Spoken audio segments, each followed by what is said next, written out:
Ya kita pakai fakta dan logika. Faktanya memang seperti itu. Jadi kan asumsi dari yang menanya itu seolah-olah kalau yang meminta karena nggak punya. Belum tentu.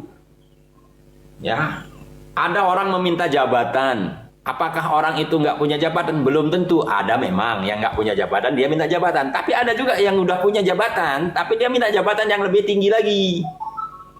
Ada, banyak. Ya, dia punya jabatan, dia minta lagi kepada atasannya untuk jabatan yang lebih tinggi lagi. Nah, kalau kita minta petunjuk kepada Allah, karena banyak hal-hal persoalan-persoalan kehidupan kita ke depan.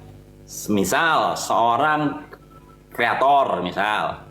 Jadi dia mohon kepada Tuhan, ya Allah berikanlah kami petunjuk. Ya di dalam kreatornya itu tadi, kreator di TikTok, kreator di YouTube, supaya diberikan pemahaman petunjuk supaya kreator-kreator kita, kreasi-kreasi kita itu lebih paten. Cik.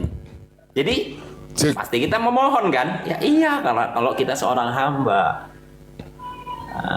Gampang ya dipahami itu ya. Jadi kenapa kita selalu minta petunjuk? Ya petunjuk yang jalan yang lurus itu kan bukan hanya sekedar masalah agama saja, banyak hal tentang persoalan-persoalan kehidupan Ya. itu kan kalau selalu minta petunjuk. Ya, Surep begini ya, Surep. Pak Bomo mau tanya begini, bro. Tapi saya ada baca dalam hadis-hadis Nabi Muhammad di Sahih Muslim, itu keselamatan itu datangnya tuh dari yang menghapus dosa itu orang Yahudi dan Nasrani, ditimpakan beban dosa kalian orang Muslim pada hari kiamat kelak. Kira-kira gimana itu, Surep? Ya ini pertanyaannya kemana, mau mana fokusnya? Kan maksud saya kan nah. tadi kan gini, tadi sepertanyaan saya sesuai judul ini kan, Muslim pasti masuk surga, betul kan Pak Ustadz? Ya makanya saya tanya. Terus tadi Pak Surep, Pak Ustadz bilang ada di surat Al-Baqarah berapa tadi, 73 ya? Itu 83 atau 73, bro? Ya kan? Nah makanya saya tanya. 25. Ya Al-Baqarah berapa? 25 atau 85, bro? 25 ya. Terus saya udah baca hadis bahwa di hadis Muslim 49 4968 69 ya 4969 yang saya udah baca ini, itu kalian masuk surga itu karena dosa kalian ditibankan kepada orang Yahudi dan Nasrani. Gimana itu, bro, menurutmu? Iya, itu hadis ya. Sahih loh. Saya nggak berani juga menafsir. Sahih loh. Iya. Itu udah pernah dibilang sama si sama Edis ya, sama Edis ya. Tapi saya nggak mungkin mengerti Pak Bom yang nanya seperti itu. Iya saya tahu itu. Saya tahu. Dibebankan kepada orang-orang Yahudi dan Nasrani, bro. Iya. Begitu, bro. Ya, tahu. Apakah ini suatu jaminan atau tidak itu? Berarti jaminannya itu ya dari Allah untuk ditukarkan kepada orang Yahudi Nasrani ya, bro, begitu ya. Silakan Pak Ustadz, silakan. Yes. Itu pemberitahu. Bukan yang gini ya, bukan jaminan apa yang seperti Anda maksud seperti jaminan Kristen katanya masuk surga ya, bukan. Itu adalah pemberitahuan. Jadi saya jelaskan lagi ya, ada kata-kata Bang Bom tadi bahwasanya yang membuat muslim masuk surga itu bukan karena amal, tapi karena ridho Allah. Iya, kalau kita memahami kalimat itu, ya betul dipahami kalimat yang jelas dan keterangan-keterangan hadis yang lain dan Al-Quran yang lain. Ya, maksud dari bukan amal itu penegasan seberapa besar pun amal kita apabila dibandingkan dengan balasan surga itu tidak ada apa-apanya. Jadi supaya manusia yang sudah beramal itu tahu diri amalnya itu sebesar apapun dibanding dengan balasan surga itu tidak ada apa-apanya. Nah, sekali lagi saya katakan kalimat itu yang hadis itu kalau nggak salah ya itu supaya orang yang beriman, orang yang beramal itu tahu diri amal sebesar apapun yang dilakukan. Mungkin kalau hidupnya semuanya itu disedekahkan, yang hartanya itu disedekahkan, kalau dibanding dengan surga dan kenikmatan yang ada di dalamnya itu tidak ada apa-apanya. Semua itu adalah rahmat dari Allah. Allah ya. Pak Ustadz, Itu. saya mau tanya Pak Ustadz. Jadi rahmat, tadi dulu. Ya, oke, silakan, Jangan Pak Ustadz. dipotong. Oke, supaya silakan, Pak saya Ustadz, silakan. memahami. Jadi rahmat Allah itu sangat-sangat begitu besar. Nggak akan bisa terbeli dengan amal kita apapun. Dan bagian dari rahmat Allah itu apa? Rahmat yang paling besar yang telah diberikan kepada saya dan kepada umat Islam itu adalah keislaman itu sendiri. Dan keimanan. Kasih sayang Allah itu yang sangat ya. Sehingga saya diberikan kemudahan untuk melakukan iman dan amal soleh. Di ayat lainnya jelas di dalam surat ini kan, wa basyiril ladina amanu wa amilus solihati annalahum jannat.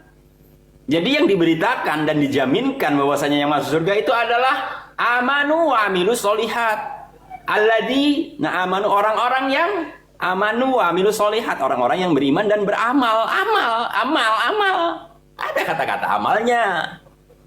Jadi sekali lagi saya ulangin, ketika ada kalimat yang, mohon maaf ya, ini saya belum tahu jelasnya, nanti saya cek kejelasannya. Yang dimaksud bahwasanya yang memasukkan surga seseorang itu bukan karena amalnya, bukan berarti tidak beramal. Orang itu beramal. Tapi karena rahmat Allah, itu untuk supaya memahamkan kepada kita, sebesar amal apapun di dalam kehidupan kita, dari mulai lahir sampai mati kita selalu beramal soleh, dibandingkan dengan nikmat surga itu tidak ada apa-apanya.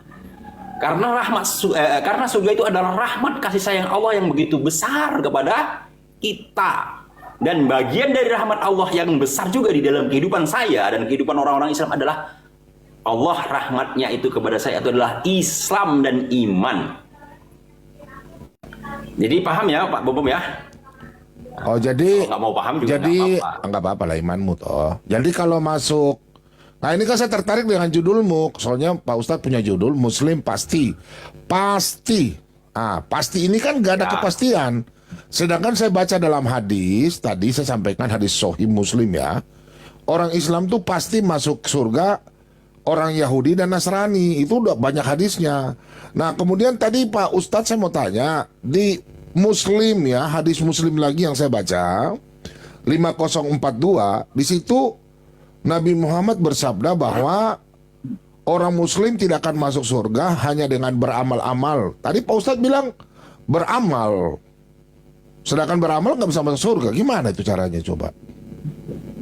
Tapi kan tadi dibilangkan iman dan amal soleh. Kalau beramal saja nggak ada imannya sama aja. Nah itu, tapi di sini, coba kita buka, kita buka ya. Saya buka. Coba saya buka. Ya, saya baca dulu. Sebentar ya, saya baca ya. Bentar, saya baca. Saya buka dulu sebentar. Saya buka ya datanya ya. Pak Ustadz juga situ buka. Soalnya kalau sudah hadis begini nggak bisa ditakwil lagi nih, nggak bisa ditakwil. Ini Sahih loh. Nah ini. Ya. Rasulullah bersabda, tidak seorang pun dari kalian yang dimasukkan ke surga itu oleh amalnya, dan tidak juga diselamatkan dari mereka neraka karenanya. Tidak ada aku. Nah, Nabi Muhammad juga berkata, kecuali karena rahmat dari Allah. Berarti rahmat dari Allah ini kan dari tadi kita baca, bro. Rahmat dari Allah itu adalah orang Yahudi Nasrani. Gimana itu, bro? Orang Yahudi Nasrani yang selamatkan. Begitu, bro. Silakan, bro. Di mana ada rahmat Allah itu Yahudi dan Nasrani? Oke, saya buka hadisnya ya, sebentar ya. Sebentar, bro. Sebentar ya. Iman dan amal soleh itu menyangkut keseluruhan, ya. Sebentar, bro. Ya, teman-teman yang di belakang, dakwahlah dengan komentar ya. Nah, bentar ya, begitu, bro. Bentar ya, bro ya. Pak Ustadz, sabar, Pak Ustadz. Dan bersabarlah ya. Nah, ini Pak Ustadz. Nih, coba Pak Ustadz buka. Ini hadis Sahih ya, Muslim. Aduh, kabur ya. Ya. Baca aja coba artinya. 49 ini, tata. Nih, 4971. Saya nggak lama lagi ya, Bang. Iya, ya, nggak apa-apa. Karena memang saya mau kerja. Nah, di sini 49, hadis Muslim 49 ya. Aduh, kok kabur ini. 4971 ya. Nih, hadis Muslim Sahih nih, Pak. Ini Sahih ya. Di sini saya baca begini, bro. Saya baca di sini. Di hari kiamat kelak, nih ya. Nih. Nah, di hari kiamat kelak, sekelompok dari kaum muslimin ini nih, akan datang membawa dosa mereka sebesar gunung. Nah, dosa mereka sebesar gunung nih. Nah, lalu Allah mengampuni dosa-dosanya. Nah, tadi kan rahmat dari Allah. Nah, Allah mengampuni dosa mereka. Aduh, kok kabur sih ini? Bersih ya, kabur. Bersih ya. Udah bersih ya. Baca aja. Terus membawa dosa mereka sebesar gunung. Lalu Allah mengampuni dosa-dosanya. Kemudian ini nih, dibebankannya kepada orang-orang Yahudi dan Nasrani. Gimana itu bro? Dibebankan ke orang-orang Yahudi dan Nasrani bro? Tuh. Ya udah nggak apa-apa. Saya kira itu juga bagian dari rahmat Allah kepada sekelompok. Itu kan bilang sekelompok ya, artinya nggak semua. Oh berarti ada sekelompok orang yang membawa dosa-dosa. Hadis 4971 ini kan sebelumnya 469, kelanjutan dari sabda Rasul. Jadi semua orang-orang Islam nanti kan ada sekelompok yang dosanya sebesar apa? Ada yang mencuri, ya istilahnya ya. Ada hadisnya juga itu. Itu nanti akan ditimpakan kepada umat Nasrani dan Yahudi. Coba Pietro, berarti jaminannya itu ya, pasti masuk ke surga itu ya. Gimana bro? Silakan bro. Pertama, jadi ya kita pertama harus menggunakan logika untuk baik. Oke, silakan. Tadi itu juga disebut sekelompok. Kalau sekelompok bukan semua, karena manusia itu kan banyak. Ya, kelompok-kelompok juga. Enggak. Di ayat 49, saudaraku, Ustaz. Ada di 49, 49. Itu semua orang Islam. Jadi sekelompok itu hanya yang tertentu, yang besar sekali. Tapi semua pada intinya, seluruh umat muslim, dosanya akan diampuni, bro. Diampuni. Itu di 49-nya, yang 71 yang tadi saya baca. Jadi kelanjutannya kan, hadis itu kan, sabda Rasul kan nggak boleh dibaca satu hadis saja. Harus kelanjutan minimal 3. Surat 35, Surat 35 ayat 18. Nah ini yang saya agak sedikit agak minta maaf ya Pak Ustadz, agak sedikit bukan pertentangan tapi agak sedikit beda. Di hadis Nabi Muhammad berkata dosa itu ditanggung orang Yahudi Nasrani. Sedangkan di surat Allah di Al-Quran surat 35 ayat 18 dosa ditanggung masing-masing. Itu gimana itu Ustadz? Coba Ustadz jelaskan loh. Oke silakan. Oke. Jadi kalau saya jawab jangan dipotong lagi dengan pertanyaan lagi. Kapan saya jawabnya? Ya. Kan sudah saya jawab, dipotong pertanyaan lagi. Ya saya kapan jawabnya? Nah ini sudah 7.25. Jadi saya akan jawab. Nggak ada pertanyaan lagi ya Pak Bobo, karena memang nggak mungkin, kita kan punya kerjaan masing-masing. Saya punya kerjaan yang harus saya kerjakan. Ya. Iya Pak Ustadz, ya. Silakan Pak Ustadz, saya diam ya Pak Ustadz ya. Silakan Pak Ustadz, lanjut Pak Ustadz ya. Di dalam hadis itu kan menerangkan sekelompok orang yang bawa dosa. Enggak semua muslim. Kalau Anda paksakan, oh berarti semua muslim, ya itu secara logika aja lah, itu kata-kata sekelompok kok semua. Berarti Anda yang menafsirkan. Ya kan saya nggak mungkin mengikuti tafsir Pak Bom dong. Saya pun juga tahu, memahami dari apa yang Pak Bom disclaimer dulu, disclaimer. Pak Ustadz, sabar, pertama disclaimer. Saya nggak pernah menafsirkan loh, saya baca loh. Di surat 49, iya jangan Pak Ustadz, nanti penistaan dong. Saya cuma baca, kan di 49, 69, semua orang muslim akan ditanggung oleh dosa orang Yahudi Nasrani. Pak Ustadz, jangan kau bilang saya ini penistaan itu. 49, ada 49 dan 9. Orang Yahudi Nasrani juga dibaca lagi. Loh, itu Coba tadi dibaca. 40. Semua dosanya Semua dosanya akan ditanggung orang Yahudi Nasrani. Kan semua muslim, semua dosanya dari. Nah, di sini kan sebentar ayat 49, saya kasih tunjukkan sebentar ya. Ya jangan kok ini. Saya baca ya. Tatkala Allah Subhanahu wa taala pada hari kiamat akan menyerahkan seorang Yahudi ataupun seorang Nasrani kepada setiap orang Muslim. Jadi orang Yahudi satu, orang Muslim satu. Nanti orang Nasrani lagi satu untuk orang Muslim lain. Nah, kemudian Allah Subhanahu wa taala berkata, inilah penembusmu dari siksa api neraka. Berarti ayat ini kan untuk orang Muslim, untuk semua orang Muslim, bro. Coba dibukakan abangku. Oke, saya buka ya, kau baca ya. Nah ini udah, saya nggak nafsu, bro. Dibukakan. Iya, sabar, bro, sabar. Ini loh. Coba hadis, coba Ustadz juga buka lah. Coba ini Muslim. 49. Baca. Nih 4969. Nih, saya baca ya. Pak Ustadz nggak pernah baca. Ini saya baca, maka saya tanya sama Pak Ustadz. Ini. Rasulullah bersabda. Nih, Rasulullah bersabda. Pada hari kiamat kelak, Allah Subhanahu wa Ta'ala akan menyerahkan seorang Yahudi atau seorang Nasrani kepada setiap orang Muslim. Nah, itu kepada setiap orang Muslim. Kemudian Allah Subhanahu wa Ta'ala akan berkata, inilah penembusmu dari siksa api neraka. Benar kan? Oke, silakan. Ya udah, karena sudah 727, 728, Ya. saya mungkin Baik Ustadz, oke, tapi makasih. sebelum mengakhiri, pasti saya harus Baik, Ustadz, selesaikan dulu yang belum selesai. Jadi jangan dipotong lagi, walaupun disclaimer sekalipun. Ya, kita semua kalau membaca sesuatu itu pasti kita punya penilaian sendiri, pemahaman sendiri dalam setiap kalimat apapun. Jadi Pak Bobom tadi Teman-teman, membaca dia sudah mau lari. itu. Ya tentu saja Pak Bobom punya nilai. Dia sudah melari. Dia sudah melari. Dengan Dia pemaksud suka ataupun kalau bahasa Dia yang sudah lain bisa itu tafsir, jawab. pemahaman, memahamkan. Kacau Ya, dia tentu sudah. saja saya nggak sesuai Ustadz, apa Ustadz. yang dipahamkan dari Pak Bobom. Lihat, dia suka bisa jawab. Saya dari gitu aja, secara logika aja saya jadi memahami. Dia nggak pernah baca Ketika hadis ini. yang tadi So, itu ini disebut nggak bisa bantah. kelompok, ya. Berarti kalau di dosa-dosanya kelompok itu, Dia pun judul ini tidak awal sesuai. tadi di situ tadi diserahkan dari setiap muslim. Tapi itu hadis ya, kedudukan hadis. Coba lihat, dia marah, dia salahkan hadis Saya lagi. juga belum tahu. Hadis mutawatir saya juga belum. Wira, ada rekam kah Wira? Ini bikin akun. Ya, kalau Wira mau tolong ya. gitu. Tapi intinya apa? Ya, kalau memang Allah telah menyatakan kita masuk surga karena rahmat Allah, Dengar. banyak rahmat Allah. Iya. Bisa saja memang kalau dosa kita itu ditimpakan kepada Yahudi dan Nasrani itu adalah bagian dari rahmat Allah.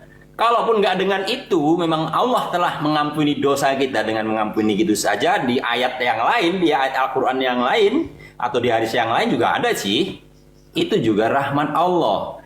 Inti yang saya katakan, seketika kita beramal, seketika kita dimasukkan surga karena rahmat Allah, bukan karena amal kita. Apabila dibanding antara amal kita ini dengan surga yang lebih luar biasa, kalau dari nilai dari amal kita itu, ya nggak mungkin karena amal kita masuk surga. Misal, kita membeli emas 1 ton dengan uang 5.000. Kalau emas itu didapat kita, itu bukan karena uang kita 5.000, karena nggak mungkin nilai uang 5.000 itu sedikit, tetapi kasih sayang yang punya emas. Paham kalian ya? Paham kita ya, yang muslim ya. Kalau yang nggak mau paham, saya nggak mau apa-apa. Jadi kalau pembanding dari amal kita yang cuman segini dengan rahmat Allah, dengan surga Allah yang begitu besar, karena amal sombong kali loh katanya ya. Ya memang sombong lah, amal kita itu gak mungkin besar, pasti kecil apabila dibandingkan surga yang begitu besar. Saya analogikan, kita beli emas 1 ton dengan uang 5.000 dan kita dapatkan uang 1 ton itu. Itu apakah karena uang 5.000 atau kasih sayang yang punya emas? Kasih sayang yang punya emas. Itulah ya perbandingan. Maksud dari kalimat itu bukan karena amal, ya. Paham ya teman-teman muslim ya. Kalau yang nggak mau paham dan nggak mau nerima pemahaman yang begitu lugas dan mudah, apa-apa. Saya sebagai teman, sahabat, tadi kan Ustadz mengatakan bahwa itu iman Pak Ustadz. Cuma tadi Pak Ustadz bilang semua dari rahmat Allah yang tadi dibebankan kepada orang Yahudi dan jangan dibahas lagi. Ya udah. Ini, Tapi kalau saya baca di Al-Quran surat 35 ayat 18. Jangan dibahas lagi. Oke, salam ya. Assalamualaikum Pak Ustadz. Makasih ya. Salam toleransi ya Pak Ustadz. Makasih Pak Bumer, Pak Bobom ya. Terima kasih banyak ya. Udah angkat Pak Bobom, makasih ya. Oke, makasih. Terima kasih ya Bang. Makasih ya. Selalu, oke, sehat selalu. Oke. Oke. Ya. Oke, makasih ya. Oke. Ya. Mencret.